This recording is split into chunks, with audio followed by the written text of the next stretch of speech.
Hello माँ, मैं राम बोल रहा हूँ। कैसी हो माँ? मैं ठीक हूँ बेटे। ये बताओ तुम और बहू दोनों कैसे हो?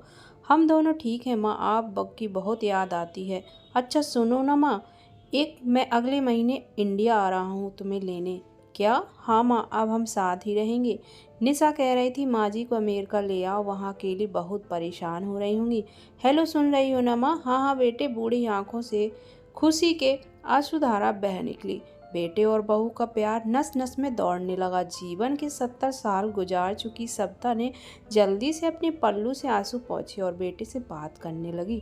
पूरे 2 साल बाद बेटा घर आ रहा था। बूढ़ी सविता ने मोहल्ले भर में दौड़ दौड़ कर खबर सबको सुना दी। सभी खुश थे कि चलो बुढ़ापा चैन से बेटे और बहू के साथ गुजर जाएगा। राम अकेला आया था। उसने कहा माँ, हमें जल्दी ही वापस जाना होगा, इसलिए जो भी रुपया पैसा किसी से लेना है वो लेकर रख लो, और तब तक मैं किसी प्रॉपर्टी डीलर से मकान की बात करता हूँ। मकान? माँ ने पूछा। हाँ माँ, अब ये मकान बेचना पड़ेगा, वरना कौन इसकी देखभाल करेगा? हम सब तो अब अमेरिका में ही रहेंगे। बूढ़ी आंखों ने मकान के कोने कोने को ऐसे निहारा जैसे किसी अबोध बच्चे को सहला रही हो। आनन फानन और औने पौने दाम में राम ने मकान बेच दिया। सप्ता देवी ने वो जरूरी सामान समेटा जिससे उनको बहुत ज़्यादा लगाव था। राम टैक्सी मंगवा चुका था। एयरपोर्ट पहुंचकर राम ने कहा, माँ तुम यहाँ बैठो, मैं अंदर जाकर सामान की जांच और बोर्डिंग के वीज़ा का काम निपटा लेता हूँ। ठीक है बेटी। सप्ता देवी वहीं पास की बेंच पर बैठ गई।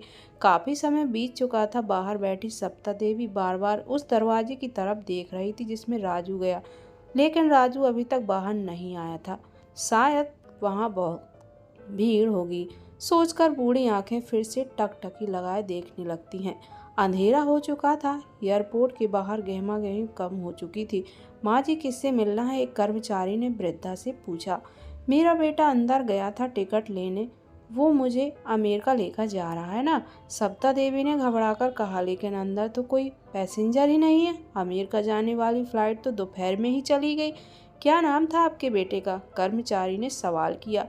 राजू। सविता के चेहरे पे चिंता की लकीरें उभर आईं। कर्मचारी अंदर गया और कुछ देर बाद बाहर आकर बोला, माँ जी आपका बेटा राम तो अमेरिका जाने वाली फ्लाइट से कब का जा चुका है। क्या? वृद्धा की आंखों से आंसुओं का सैलाब फूट पड़ा।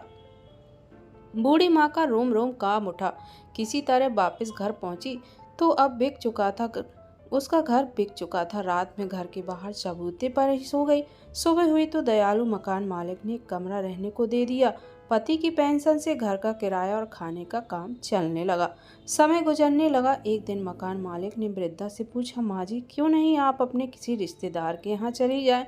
अब आपकी उम्र बहुत हो गई है, अकेली कब तक रह पाएंगी?